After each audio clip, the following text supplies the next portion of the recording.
Welcome back, everyone. I'm Conan Smith. I'm glad to have you with us on Capital Connection. It's the holiday season, so we got a couple more of these before the end of the year, and we wanted to make sure as the weather sets on that we talk to you about a really important and complex topic for Michigan. We are joined today by Christe Alwin from the Michigan Department of Energy, Great Lakes Environment, Great Lakes and Energy. You'd think I say Eagle like every single day. You'd think I would have that down pat by now. And our own Megan Tinsley. Megan is our program director who covers all things water in our shop. Christe, welcome. It's fun to have you on our show. Thank you. I'm glad to be here, and I do have the Eagle background for reference. Oh, I should have just read it right off the screen, right? Then I guess I'm kind of blocking right. it. And Megan, so great to see you coming off of lame duck. I can't believe you're awake. Yeah, but it was a very tame lame duck as far as lame ducks go. It's my first one here in Michigan, but that's what I heard. Yeah, it was quieter than normal, but I know you all still worked pretty hard and were up late, so appreciate that. I know it's been a good hard week for you. So our topic today, we're going to be talking about road salt. So Michiganders, it's that time of year, right? Like the cold weather's coming on, the snow will be coming down. Because it's Michigan, it'll warm up and then it'll freeze over. And it makes our sidewalks dangerous. It makes our roads dangerous. For those of us who are sort of deeply into creating a multimodal transportation system, the ability of kids to walk to school, for us to walk to work and to get to shops on sidewalks and bike lanes is critically important. For our motorists out there as they're getting from city to city, making sure our highways and streets are safe for cars is equally important. The way we do that typically is we spread salt on our roads to lower the melting temperature of our water and of the snow and ice so that they stay dry and safe.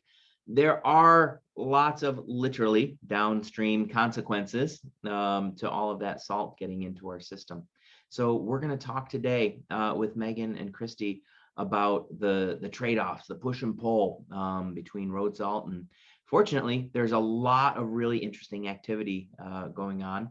Christe's been working in the department in this area for some time now. It's got a work group. They've been testing and piloting a number of different strategies that you'll hear about today. Megan, as you all know from previous webinars, she's our most attentive staff person caring about water quality impacts and how that affects the flora and fauna of Michigan. So we're going to talk about the consequences of this strategy as well. Christe, this is your first time here. Before we dig in, can you tell the audience a little bit about your pathway into state government? You got a background in science and a passion for doing good for the environment. How'd you get here? Well, I think if someone told me at the end of college and started my career that I'd be working on road salt, I'm not sure I'd believe it. But I did go to college in the UP in Houghton, and I grew up in Southeast Michigan. So I think I have kind of a unique perspective, or a neat perspective at least, on winter travel experiences. So I understand what it's like to manage mobility in an ultra urban area of Southeast Michigan, and then addressing the quantity and challenges of the topography in the UP. So that's been kind of neat to apply to this particular setting. So I've been working in stormwater programming for the department for 20 years now, a little over 20 years. And I currently oversee our stormwater permitting unit, which addresses municipal, industrial, and construction permitting for the state. And as part of our municipal programming, we focus on road operations and work with road agencies. And it's, from my perspective, it's been neat to understand what that looks like and understand the challenges and the day-to-day operations. And we work with MDOT pretty closely as a sister agency and also one of our municipal permittees. And I've appreciated their help in advancing my knowledge on this topic too. So Bo Brockett, our comms guy, is in the background here on this webinar. Bo, I'm going to ask you to do a little web searching for this amazing video I saw of a truck coming down a road in Marquette, Michigan, and making a left turn. It was a new way to do a Michigan left. It was a slide down the road and a little turn. It was a big snowy road. And Christe, I can imagine, like, just from what you said, you've seen some of that kind of crazy weather in the UP, and you know the real value of making sure our roadways are safe. That's right. I certainly have my own experiences and stories too. Maybe a little like that, but in my own vehicle. Megan, refresh folks' memory on how you got into Michigan environmental policy. You have a great water and wildlife background yourself. Yeah, so folks may not know, but prior to being at MEC, I actually worked on Everglades restoration for Audubon, Florida. And there I was dealing with salt, but in a very different way. So as flows were diverted away from the natural Everglades, saltwater found an easier path to intrude into what should have been freshwater ecosystems. And there were biological impacts of that, reducing the prey base for wading birds that breed in the Southern Everglades. Their forage fish was actually greatly reduced by those higher salt levels. And then drinking water, the drinking water wells in those Southern Florida counties were also in danger of being infiltrated by the salt. So when I came to Michigan Environmental Council, I became quickly interested in this issue here because where we have, you know, an abundance of fresh water, and we also kind of advertise, right, our lakes being salt free, we're actually really contributing a great deal of salt to those systems, and it is both here having an impact to both ecosystems and drinking water as well.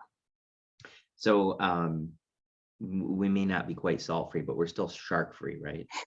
Right. So Slightly salty. Christe, can you just for our audience give a little background on road salt, how it works, like why we use this material in the winter? Sure, yeah, I pulled up a couple of fun facts that we've presented on in the past just to maybe start at the beginning, which is that we first used road salt back in 1938 in New Hampshire. That was the introduction. At that time in the early 40s, about 5,000 tons of salt was applied in the winter. Today, we've doubled our salt usage even since 1975, and we're probably around about 30 million tons of salt applied per year. So we know that our road agencies are continuing to use salt, and we prioritize safe travel, but it's trying to start to think about how that practice that's been around since 1930s, how we might continue to refine that practice and give consideration to the greater impacts that are resulting in our surface waters. We know that our road agencies have been focused on reducing their application rates, but we also know that MDOT applied 523,000 tons of salt last year on their trunk line. So it's finding that balance between safe travel and also reducing or optimizing salt application. So how does salt actually work on our roads? So the salt is applied in several different ways, and maybe we can kind of think about, I can introduce the strategy that's still most common today. So the salting strategy for our winter event is often where there's a de-icing, or excuse me, an anti-icing period where prior to the storm, brine may be placed on the road in anticipation of the winter event to prevent that adhesion of the snow to the roadway.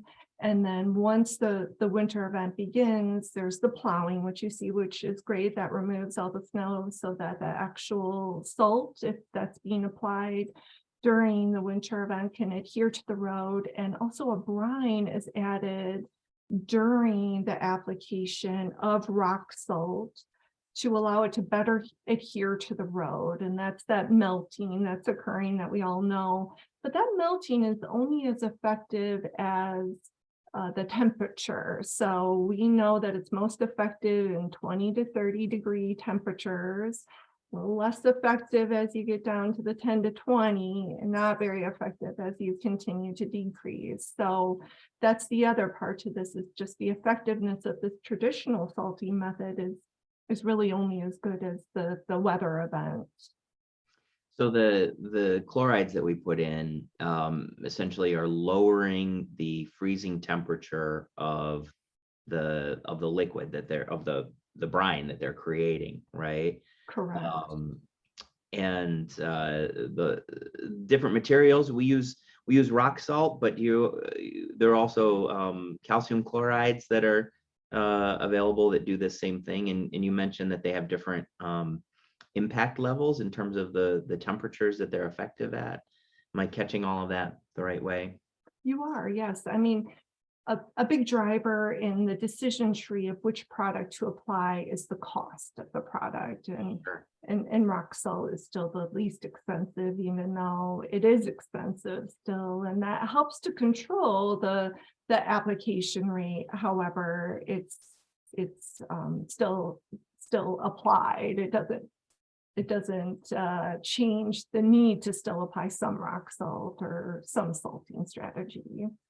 And the brine is effectively, we've taken these salts and we've dissolved them in a liquid, and then we're spreading that. Is that what's happening out the back of the truck? They're spraying Right. a liquid salt mix?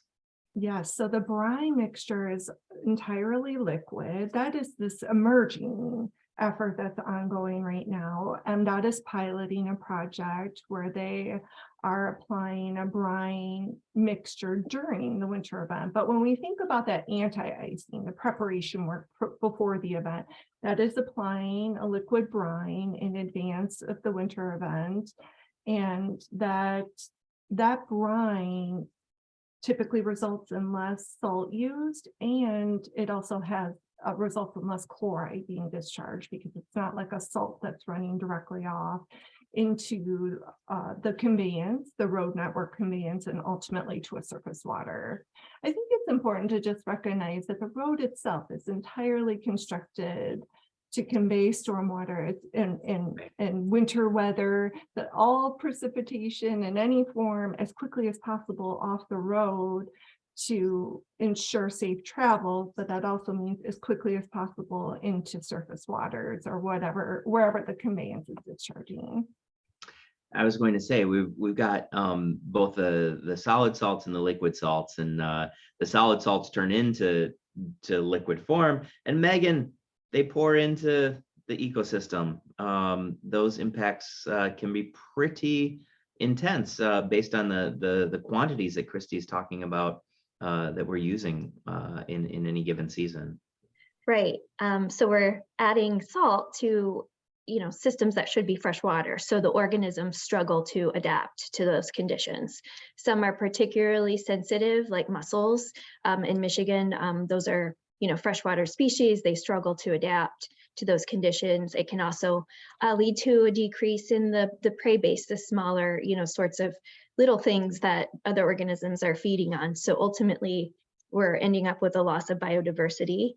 And it can also allow invasive species to gain more of a foothold. So you're reducing, the natural critters that should be there. And there are other things that have come from other places that may be more adapted to salt, and they're able to sort of come in. A good example of this that you could see on roadsides is Phragmites. So that's a big tall grass species that can actually do pretty well with saltier conditions, and then it can outcompete our native species along roadways. And then in addition to the aquatic system impacts, we have two different concerns related to drinking water. One, the road salts can actually get into well water systems where people are pulling their drinking water from. And then fourth, there's an infrastructure damage piece. So the corrosive nature of salt moving through our pipes, once it gets carried off the roadways, can lead to leaching of metals such as lead. into the drinking water. And it also affects our infrastructure, such as bridges, actually costing taxpayers quite a bit of money to rebuild and maintain things that have been corroded by salt. So there's kind of a cascade of impacts that are happening here, both ecosystem related and drinking water related. So Christe, your job is not the Department of Transportation's job, right? To spread the material. It's to make sure that as we are spreading this material, we're minimizing the impacts on the environment. What kinds of things do you look for? Like, is that about, for example, are there particular contaminants in different kinds of formulations that you're concerned about? Is it quantity? Is it distribution rates? Like, as the regulatory authority charged with protecting the environment, how are you engaging? So in 2019, we really were recognizing prior to that we were starting to see these trends in Michigan. And so we developed water quality values for chloride. That's the starting point for us to determine whether or not a water body is impaired. So those were published in 2019, and then we started the process then. We continue to monitor for chloride around the state, but we did start the process for listing impaired water bodies. We do have one water body listed currently as impaired. So just that's the starting point. We understand that there's impairment, and we have a level at which we determine whether a water body is impacted by chloride. So on these webinar series before, we've talked about other types of contaminants coming in at a parts per million or parts per billion. Is that similar? Are you all setting your level of sort of acceptable content level? We do. So our chronic value for chloride is 150 parts per million and 640 parts per million for the acute value. I think it's important to note, coupling with what Megan said, is that should you look around and understand EPA's chloride water quality value and other states' chloride water quality value, ours is actually lower in Michigan in that we are using up-to-date information. Since we developed ours in 2019, we had all this data, including the mussels, to consider for protection here in Michigan. So our values are more restrictive in Michigan, but that ensures that we are truly protective of the sensitive species. So you mentioned that there is one body of water that is already out of attainment that you're aware of, and that immediately generated some interest from the audience. Can we talk a little bit about that? Sure. So I'm not sure if I might even be able to pull up this map that was produced, but it's a small urban water body, and it highlights. This is it. So it's helpful to see the number of these are storm drain discharges to a small urban water body. This is Grand River here that's running on the diagonal. It's 5 lanes or more in that area, so dense network of roads. And again, as we talked about earlier, the goal would be to remove any precipitation on the road as quickly as possible and discharge to a surface water. In this location, that would be Earl Lake. So that this water body has been listed as impaired. It's exceeding those water quality values from our continuous monitoring, and we expect more to be listed. We have produced a map identifying the chloride levels around the state, and you can really see from our map where Southeast Michigan, the chloride levels are significantly elevated. And that's expected since we have that dense road network and we're managing mobility for such a large part of our state over there. And so, yes, here you see in that red area, that location is where just even in our previous data set from 2005 to 2014, you see those elevated chloride levels. And again, as expected, and then sort of stretching out. I think it's important to note too, in the Upper Peninsula and Northern Michigan, that there is also a sand salt mixture used instead of just salt. because that sand helps with the traction, which also presents its own unique challenges, of course, because that sand needs to be managed too along the way. So how does the site get listed? Are you all doing consistent monitoring of target places? Like what's the process by which an impaired body of water gets on your list for attention? So we have a monitoring strategy around the state, and as water bodies are sampled through that process, if chloride is identified as elevated, then we have a process by which, and I'm not an expert in this arena, but by which a certain number of samples, if they're exceeding our standard, would then qualify for listing under the 303D list or our impaired water body list for a total maximum daily load to be produced in the future.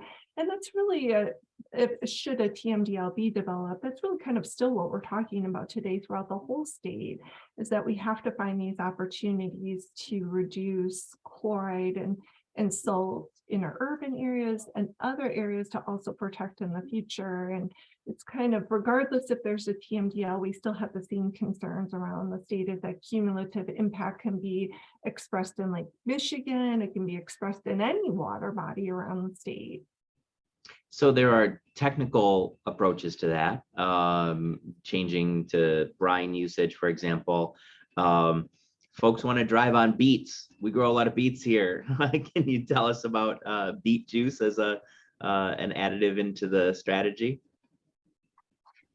So there was a bill in 2019 passed through the legislature that required MDOT to do a pilot program to use some agricultural additives to salt.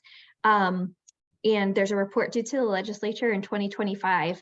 And it's the case that a small amount of adding beets to the liquid brine can help it adhere to the road. But switching from road salt completely to an agricultural product is not attainable at this point. And it's honestly, it's not desirable from a biological standpoint, because those types of products will still leach into our waterways and create their own set of problems. So we're really looking at, we know salt for the foreseeable future will be a component, a pretty big component of making our roadways safe for travel. And, you know, agricultural products may play a small role, but at the end of the day, it's not a replacement. Megan, you are disappointing thousands and thousands of beet-hating kids around the state who are hoping Yes. that their dinner vegetable could go onto the roadway instead. Right. I would count myself in that camp too. It's like my least favorite food.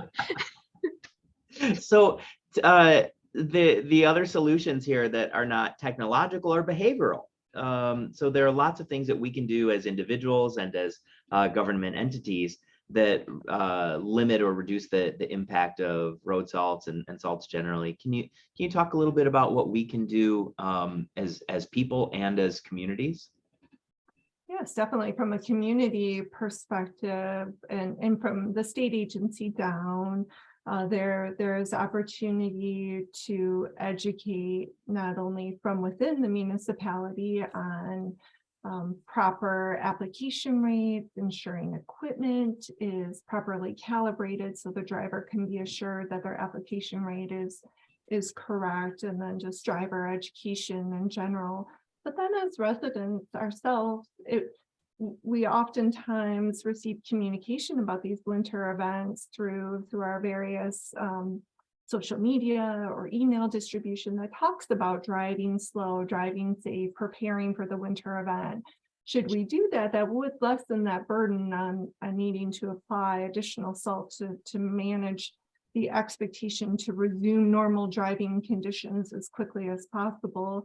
I think it's important to note too that MDOT produced a study that identified that the ideal travel speed for a salt truck to distribute salt for the highest benefit of the product, or best potential for the project to adhere to the road, is about 25 to 35 miles per hour. So part of that is just our patience, as we might be stuck behind a truck that is, and maybe we can reframe it to say that that's the positive here.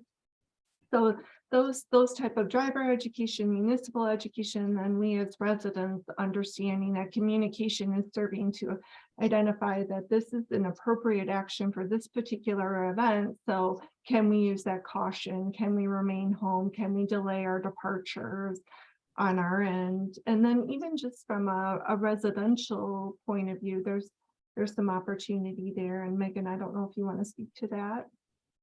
Yes, so using less ourselves and our own driveways and sidewalks. And then also, I think being a consumer and visiting businesses and going and seeing all of the salt everywhere, it's worth saying something. And we can share this after the webinar and the follow-up email.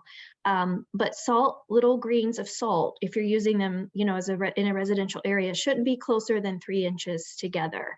So if they're closer than that, you've used too much. And just being aware of what we use when we apply it. And then again, speaking up to places where you see it scattered. We haven't talked about this in the webinar, but there are, you know, Christe's doing a lot of work with the DOT in our own agency, but we have the, you know, the private sector that services things like parking lots and businesses all over the state, and there are no best management practices in place for those operators. So saying something to a business and saying, you know, looks like you may have over applied, that would be a way, I think, to have an impact. That's really interesting advice. Like I know for myself, like I step outside, I see the snow coming, and I grab a bucket and a scoop, and I just kind of go at it, right? And with the idea that more is more, but in fact, more is more damaging to the environment, is what it sounds like. When I overdo it, I'm not making it melt or, you know, dry up any faster. Instead, what I'm doing is sending those salts down the storm drain and into the environment. Is that fair? Yeah. Are you scolding me silently? We're asking you to sweep that excess up and reuse it. That's what we're asking. So there have been a number of questions in the chat and the Q&A, and folks, there's so many great ideas and thoughts here.